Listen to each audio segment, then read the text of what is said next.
안녕하십니까. 이 과목의 경우에는 소과목 4과목으로 이루어져 있습니다. 유가증권시장 10문제와 코스닥시장 4문제, 프리보드 1문제, 채권시장 10문제로 이루어져 있는데요. 유가증권시장 과목의 경우에는 코스닥시장이나 프리보드 시장의 기본적 출발되기 때문에 유가증권시장을 잘 꼼꼼히 정리한 자세가 필요합니다.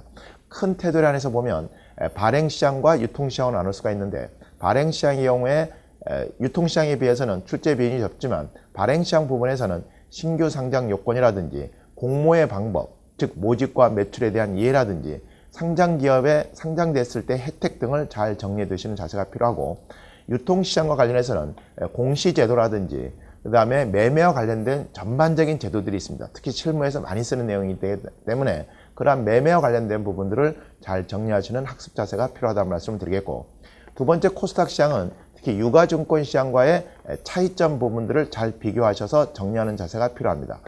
중요한 부분은 코스닥 시장의 경우에도 유가증권 시장과는 대동소이합니다. 다만 유가증권 시장과 달리 어떤 부분에서 차이가 있느냐, 이런 부분들을 학습하는 자세가 필요하고, 프리보드 시장 경우에는 한 문제 출제하기 때문에 시간을 많이 할애할 수는 없습니다. 그렇지만 지정 요건이라든지 매매와 관련된 제도 위주로 학습하는 자세가 필요하다고 말씀드릴 수가 있고, 끝으로 이제 채권시장의 경우에는 10문제 출제되고 있는데 대부분 수험생들이 공통적으로 어렵게 느끼는 과목입니다. 그래서 수험생 자신만 어렵구나라고 생각하지 마시고 같은 동면상련의 과목이 채권시장이라고 말씀드릴 수 있습니다.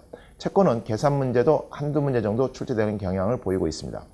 채권시장의 출제의 중요한 부분은 전반적인 내용 부분에서인데, 채권의 기본적 구조라든지 채권 발행 방법에 대해서 공모와 사모에 대한 구분, 공모에서도 직접 발행과 간접 발행에 관한 구분, 이러한 부분들을 정리해 주셔야 되고, 그 다음에 이제 채권 수익률의 이제 결정 요인입니다. 즉 기간 구조에 관한 얘기, 위험 구조에 관한 얘기, 이런 부분들을 정리해 두셔야 되고, 채권에 대한 위험을 측정하는 대표적인 방법인 듀레이션에 대해서 폭넓은 이해가 필요합니다. 특히 듀레이션 부분에서는 계산 문제 출제 비중도 높다라는 말씀 드리겠고, 듀레이션과 연결해서 볼록성도 같은 맥락에서 이해하시면 좋겠습니다. 끝으로 투자 전략인데, 채권의 투자 전략이 우리가 적극적 전략과 소극 조절을 나누죠. 그래서 전략에 대한 구분이라든지 각 전략에 대한 내용을 이해하는 학습 자세가 필요합니다.